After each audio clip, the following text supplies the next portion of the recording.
ॐ त्र्यम्बकं यजामहे सुगन्धिं पुष्टिवर्धनम् उर्वारुकमिव बन्धनात् मृत्योर्मुक्षीयमामृतात्।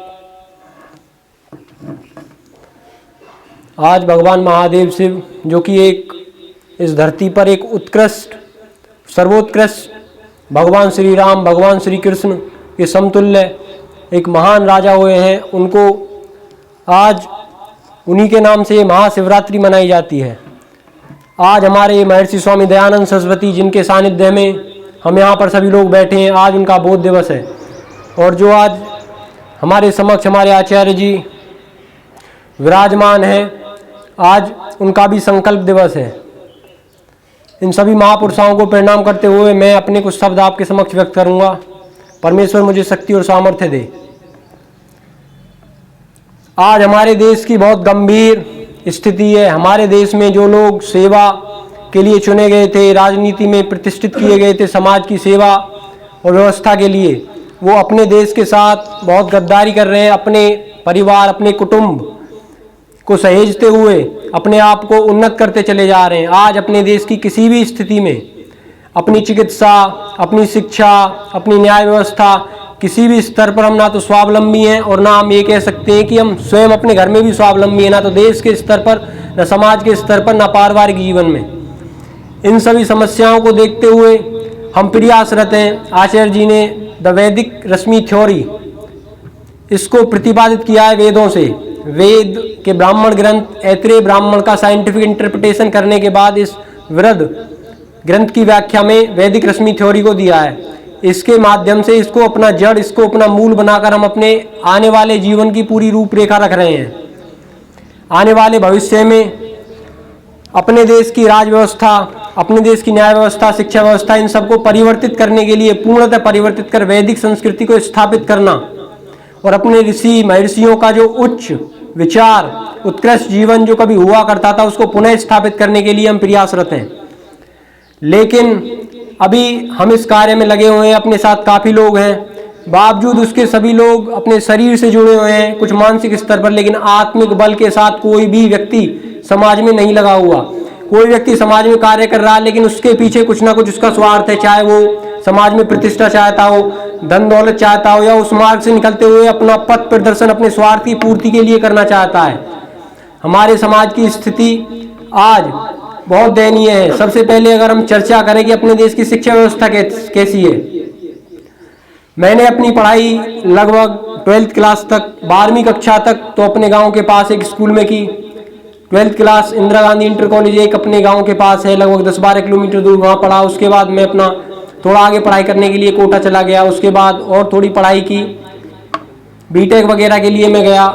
उसके बाद एयरफोर्स में भर्ती हो गया, वहाँ 2 साल रहा। इस सब के दौरान जितनी भी मैंने अपने जीवन में शिक्षा प्राप्त की, इस शिक्षा को प्राप्त करने में मुझे कहीं ये महसूस नहीं हुआ कि मेरे जीवन का जो वास्तविक उद्देश्य है वो मुझे मिल जाएगा, या मेरे जीवन का वास्तविक उद्देश्य है, या मेरे जीवन को जिस लिए परमात्मा ने दिया है। एक तो वास्तविक उद्देश्य है वो कि अपने परिवार ने जिस लिए आपको पैसा देकर अपने जीवन की आवश्यकताओं को कम करके आपको पढ़ाया लिखाया, उन सबको आप पूरी कर सकोगे, वो मैं कर सकता था। लेकिन जो अपने जीवन का वास्तविक उद्देश्य है, जिसके लिए परमपिता परमात्मा ने हमें इस धरती पर भेजा है, वो करने में किसी भी तरह से सक्षम नहीं है।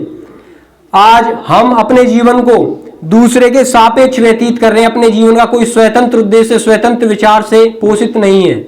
अपने जीवन में हम जो कुछ भी देखते हैं उसकी सापेक्षिक तुलना करते हैं, हम तो उससे ठीक है, अपने समाज में तो ये है, यूक्रेन में तो ये हो रहा, भारत में तो ये भी है। अपनी जो एक आदर्श स्थिति कभी इस भारतवर्ष के अंदर थी, वैदिक व्यवस्था जो कभी थी, हम उसको ध्यान में रख के अपने देश को नहीं देख रहे। जब तक उसको ध्यान में रखकर नहीं देखेंगे, तब तक हमारे हृदय की जो आत्मिक वेदना है वो हमको प्रेरित कभी नहीं कर सकती। इन सब चीज़ों को ध्यान में रखते हुए मैंने काफ़ी अपने जीवन में पुरुषार्थ किया, अपने जीवन में इन विचारों को डाला, इस पर कार्य किया। जीवन में संकट भी आए, बहुत सी दिक्कतों को झेला, लेकिन बावजूद उसके मैं कभी रुका नहीं, बरकरार चलता रहा। मेरे जीवन के जो प्रेरणा स्रोत है वो अमर शहीद राजीव दीक्षित है। मैं एक सामान्य युवा था। जब मैं आईआईटी की तैयारी करने के लिए कोटा रेजिडेंस में पढ़ाई कर रहा था, तो उस समय मेरे मन में ये मकसद था, पढ़ाई के पश्चात एग्जाम क्रैक करके बीटेक करेंगे, बीटेक करके वहाँ से अच्छा प्लेसमेंट होगा, अच्छे पैकेज पे जाएंगे, घर परिवार समृद्ध हो, घर में गाड़ी घोड़ा बंगला सब बढ़िया हो, लेकिन अपने जीवन में एक मोड़ आया जब मैं अपना IIT का एग्जाम देने के बाद मथुरा पहुंचा। वहां पर मैंने अमर शहीद राजीव दीक्षित जी का एक ऐसे अल्प व्याख्यान सुना, वहां से जीवन का क्रांतिकारी जीवन का सूत्रपात हुआ। उस पथ पर चलते हुए अंत में पता चला कि अब तो वो इस धरती पर नहीं रहे। मैं उन विचारों को अपने जीवन में प्रचलित करता रहा कि अपना देश जिस संस्कृति पर कभी था, जो ऋषि महर्षि यहाँ पर रहा करते थे, जो वैदिक सभ्यता यहाँ थी, उसको पुनः वापस लाया जाए।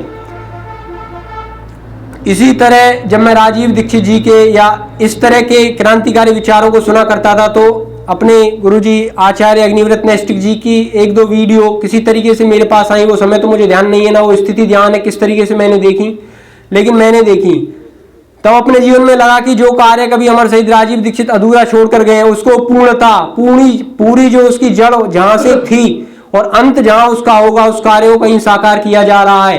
पूरी मन मस्तिष्क की शक्ति के साथ किया जा रहा है। अपनी इच्छा, अपना पूरा उद्देश्य समर्पित कर बिना किसी लोकेशना के उस कार्य को करने वाला कोई स्थान अगर है तो आचार्य जी के पास है, आचार्य जी के चरणों में। इसलिए मैं यहाँ पर आया।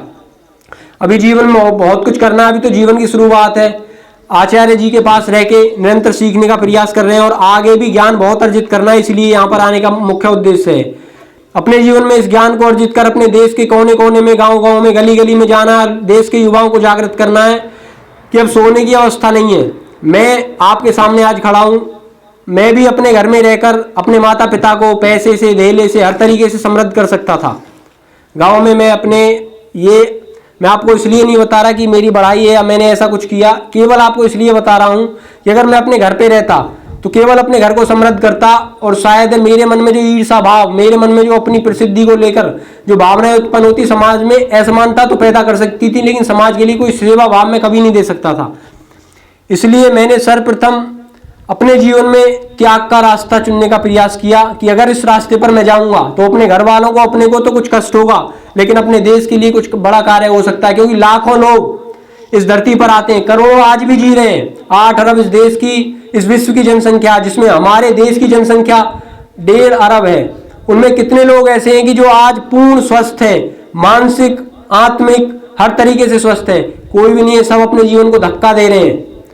खाना पीना, सोना, उठना, बैठना, यहीं तक जीवन सीमित है। अपने जीवन का जो वास्तविक, जिस परमपिता परमात्मा ने हमको इतना अच्छा शरीर दिया, इतना अच्छा जीवन दिया, इतने अच्छे लोग दिए, इतना समृद्ध अपना देश, जिस देश के अंदर कभी इतनी ऊंची संस्कृति रही, उस देश में जन्म दिया, उसके बावजूद भी हम अपने गौरव को बिना जाने ऐसे ही अपने सामान्य जीवन के जो कार्य हैं, खाना पीना, उठना बैठना, उनमें अपना समय व्यतीत कर रहे हैं और गुजार रहे हैं। ये एक क्षोभजनक, दुखजनक विषय है।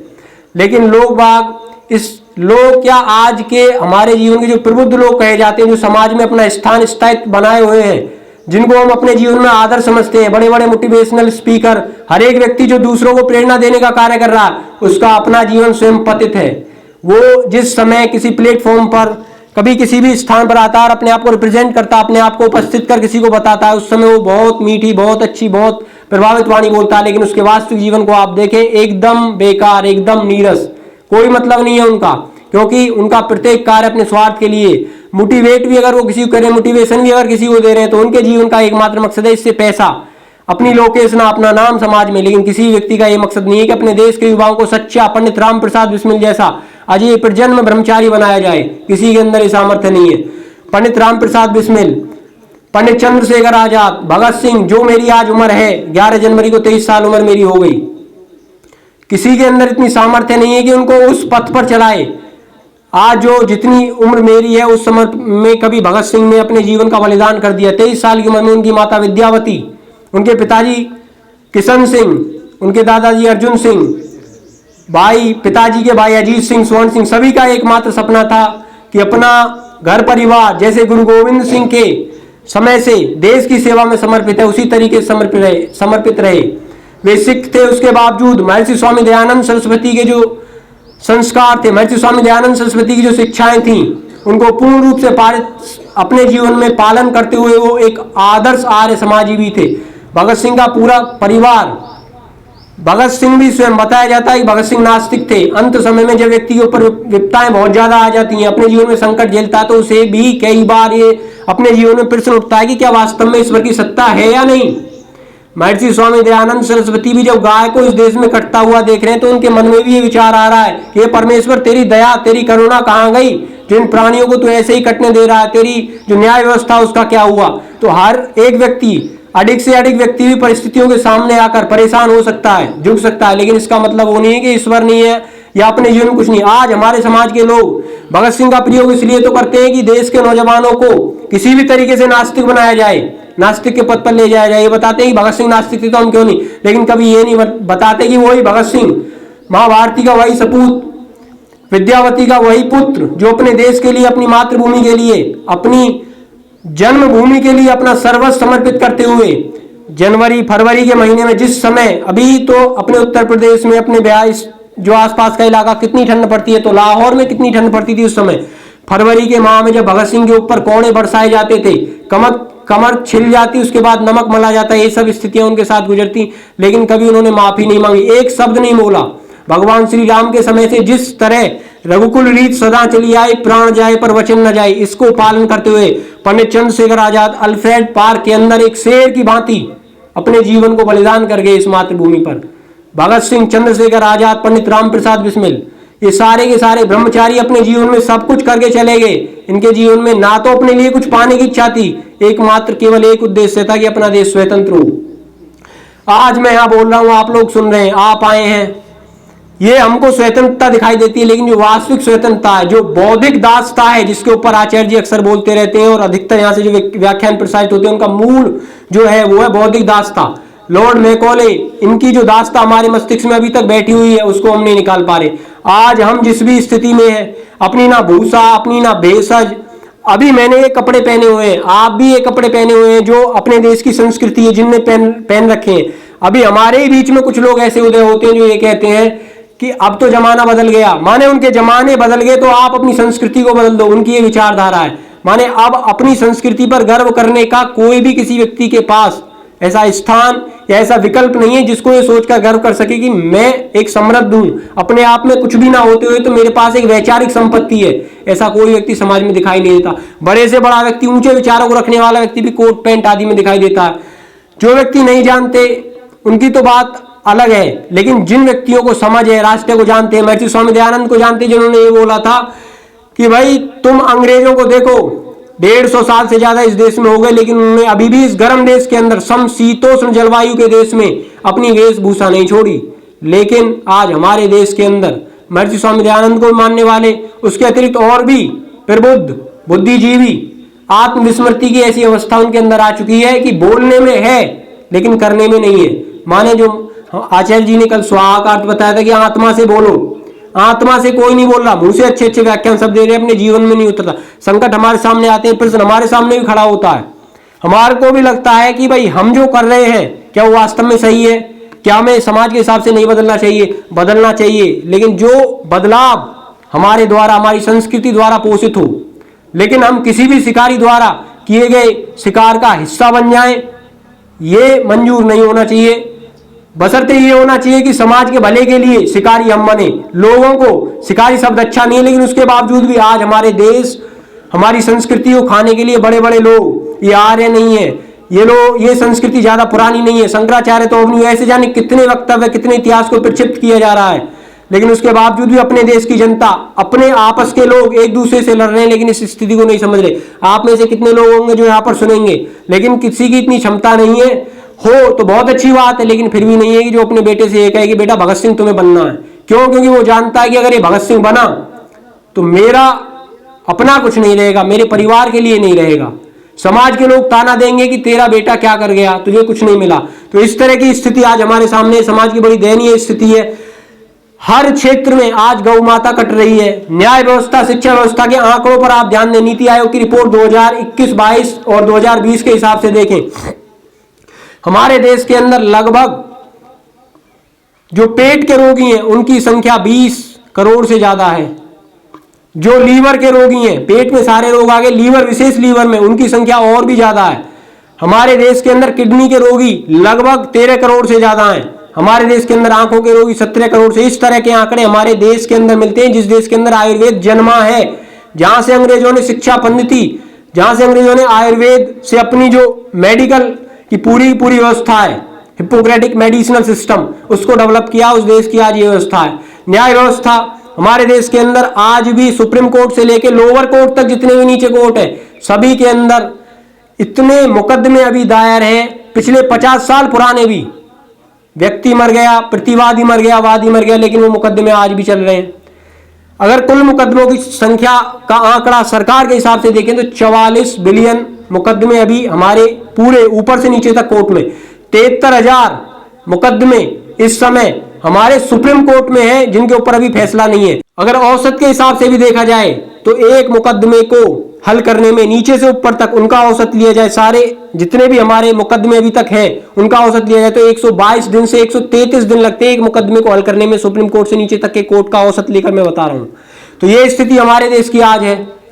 8 लाख से ज्यादा मुकदमे ऐसे हैं जो पिछले 20 साल से पड़े हैं।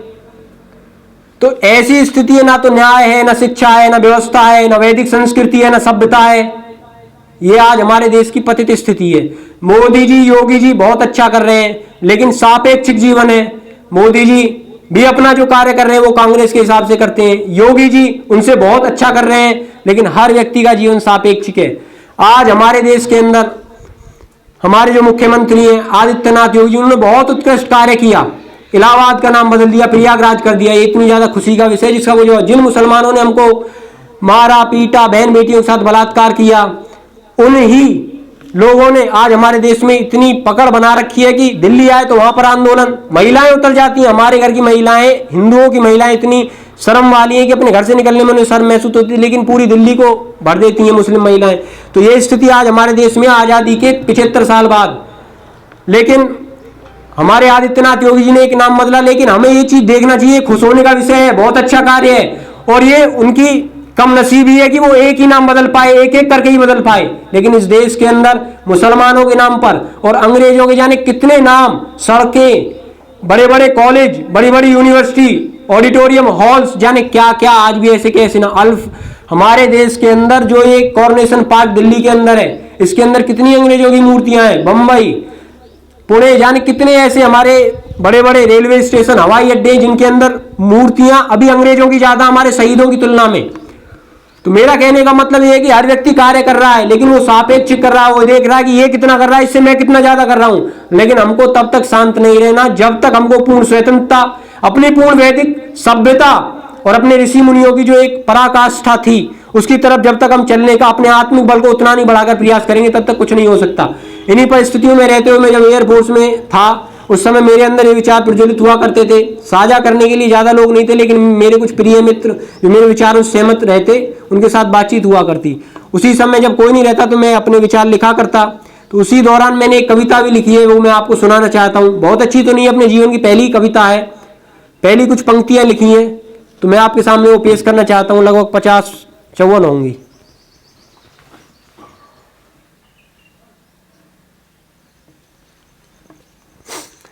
ये अपने देश की व्यवस्था को भ्रष्ट करने वाले नालायक और निकम्मे नेता जो हैं, ये जो हमारी संसद व्यवस्था है इसके ऊपर है। जो हमारा कवि राजतंत्र जिसको महर्षि स्वामी दयानंद ने सत्यार्थ का समोल्लास के अंदर इतने अच्छे ढंग से व्यक्त किया है, अगर वो उनके सामने भी डेमोक्रेसी थी, वो भी जानते थे कि डेमोक्रेटिकल जो हमारे सिस्टम है ये किस तरीके से अपने देश को प्रताड़ना दे रहा है। तो उन सब परिस्थितियों के बीच महर्षि स्वामी दयानंद ने सत्यार्थ प्रकाश समोल्लास पूर्ण समर्पित किया देश की राज्य व्यवस्था कैसी होनी चाहिए उसके ऊपर। लेकिन हमारे देश के प्रबुद्ध व्यक्ति कोई कुछ कह ना दे, कोई कुछ हमारा विरोध ना कर दे, या क्या वास्तव में राजतंत्र इस लोकतंत्र से ऊंचा है, अच्छा है या नहीं। कुछ कमियां सभी के अंदर होती हैं, लेकिन इसका मतलब ये नहीं है कि कुछ कमी की वजह से आप उसे पूर्ण जड़ से उखाड़ फेंको और गंदी व्यवस्था को अपना लो। तो इन परिस्थितियों के अंदर अपने स्वामी दयानंद ने जो व्यवस्था बताई थी उसको अभी भी पूर्ण पालन करने में हम समर्थ नहीं है, लेकिन आने वाला भविष्य बहुत उज्जवल हो इसके लिए अपना जीवन समर्पित किया। युवाओं से भी आह्वान भविष्य में करना है कि आए और समर्पित करें। तो उसी के ऊपर मैंने अपने देश की व्यवस्था को ध्यान में रखते हुए कुछ पंक्तियां लिखी हैं, उनको मैं बताता हूं।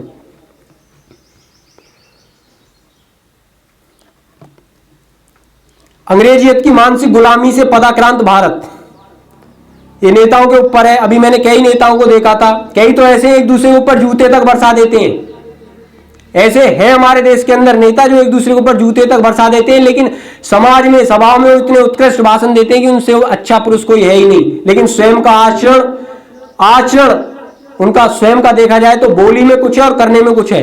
और आचरण का प्रभाव केवल तब होता है जब वो अपने जीवन में स्वयं अपनाया जाए। माने आत्मा की वाणी, माने स्वाहा शब्द का जो अर्थ है, जब तक अपने जीवन में हम नहीं अपनाएंगे किसी को नहीं बता सकते। संसद में तुम लड़ते हो और गाली गलौच भी करते हो, हमको सभ्यता सिखलाते हो तुम बेवकूफ ये हमको बतलाते हो। नहीं जानते तुम ये सब, हो घने बेवकूफ हमसे तुम सब, जन जन जान चुका ये सब, इसलिए बदल के रहेंगे व्यवस्था अब। उछालते देश की इज्जत अंतर्राष्ट्रीय मेले में, बनते मर्यादा में पुरुषोत्तम अब तुम जन मेले में। मान मर्यादा का करो दिखावा, कैसे बने तुम रंग से राजा, नहीं बतलाते तुम ये सबको, पर जान चुका है जन जन इसको। बनते तुम सब डिग्रीधारी और बड़े बड़े अर्थशास्त्री। अर्थशास्त्री हमारे देश के बड़े बड़े हुए, मनमोहन सिंह जिनको अर्थशास्त्र के ऊपर बड़े बड़े अवार्ड भी मिले, विदेश तक की जो महारानी भी विक्टोरिया, उसके अलावा भी बहुत देश हैं जिन्होंने उनको सम्मानित किया है, डॉक्टरेट की उपाधि प्रदान की गई है उनकी प्रतिभा, उनकी इन सब चीजों योग्यता के ऊपर। लेकिन बावजूद उसके उन्होंने अपने देश की अर्थव्यवस्था का क्या किया? उन्होंने अपने देश की अर्थव्यवस्था का क्या किया? उन्होंने अपने देश की अर्थव्यवस्था में जो रुपया, कभी $1 बराबर $1 हुआ करता था 1947 में, आज उस $1 और $1 के बीच में कितना अंतर है आप जानते हैं? परसेंट में निकालेंगे तो हजारों आएगा। बनते तुम सब डिग्रीधारी और कहो तो बड़े अर्थशास्त्री, अर्थशास्त्र का काका गा न जानो, अर्थशास्त्र को तुम बखानो। नहीं जान पाए अभी तक तुम सब, कैसे बनता पैसा यहाँ पर, हो तुम सब यूरोपीय रट्टू, जान पाए ना अब तक टट्टू। लेकिन हम भारतीय बड़े धर्मशास्त्री, तुम क्या जानो मूर्खों के पादरी, धर्मस्य मूलम अर्थम पर चलते, देश को नई राह दिखाते। कौटिल्य की है संताने, कौटिल्य अर्थशास्त्र का गान है गाते। हो तुम सब अंग्रेजों की संतान, ओढ़कर चोला भारतीयता का तुम, बनकर बैठे आस्तीन के सांप, पर अब जाग चुके आर्यभट्ट के वंशज, अब ना करने देंगे तुमको मनसज। कर लिया हमने दृढ़ संकल्प ये जब, भले ही दोहराना क्यों ना पड़े संग्राम 1857 का अब। जयचंद को पहचान चुके अब सब, चौहान दया नहीं करेगा धर्मी पर अब। साथ हमारे ब्रह्मांड की पवित्र शक्तियां, मार्गदर्शक हमारे जानी वेदों के कोविद और ईश्वर हमारे सारथी हैं। भविष्य को पूर्ण परिवर्तित करने की हमने मन में ठानी है, इस निस्वार्थ संकल्प से बढ़कर उद्देश्य न कोई हमारा। चले इतिहास विपरीत क्रम में, जन जन ने है यही पुकारा। एक मारोगे साहस जन्मेंगे, संकल्प स्थगित न हो पाएगा। भारत माँ की सेवा का ये संकल्प सत्य रूप में परिणत हो, पुनः स्वर्णिम भविष्य में आएगा। यही मेरी कविता है, इन्हीं शब्दों के साथ मैं विराम देता हूँ और अंततः यही कहना चाहता हूँ कि जो हम यहाँ पर सुने समझे, उसमें से एक विचार भी अपने जीवन में धारण करें। पूर्ण तो मैं भी नहीं हूँ, पूर्ण कोई भी नहीं है, लेकिन मैं आचार्य जी से और जो भी अपने जीवन में महापुरुष हुए उनसे अपने जीवन में एक एक गुण को पालन करने का प्रयास करता हूँ। एक एक दिन जितना हो सकता है उतना करने का प्रयास करता हूँ, वही आपसे उम्मीद करता हूँ। इसके साथ सभी को बहुत बहुत धन्यवाद।